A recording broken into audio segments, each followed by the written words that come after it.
యేసుక్రీస్తు ప్రభువారు తన 33.5 సంవత్సరాలు ఈ భూమి మీదకి వచ్చిన తర్వాత ఆయన ఈ శరీరం అందు సుఖపడినట్టుగా ఎక్కడ కనపడదు పిల్ల. యేసుక్రీస్తు బాటలో నడిచే వాళ్ళు ఎవరన్నా ఉంటున్నారా? శ్రమ రాగాలనే దేవుడు ఆగిపోతాడు, కొంచెం ఇబ్బంది రాగానే ఆగిపోతూ ఉంటారు.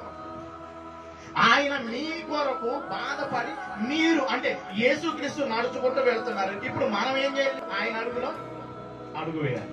వేస్తున్నావా? కాదు, మన అడుగు దేవుళ్ళో ఒక అడుగు, లోకంలో ఒక అడుగు.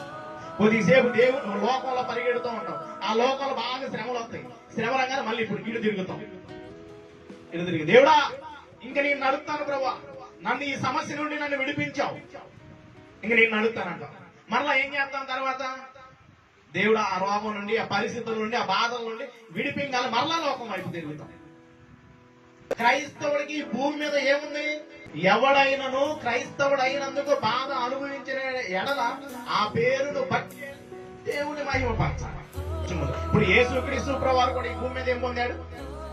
శ్రమ పడ్డాడు. శ్రమ పడి తన అడుగు జాడ మనం ఏం చేయాలి? నడవాలి.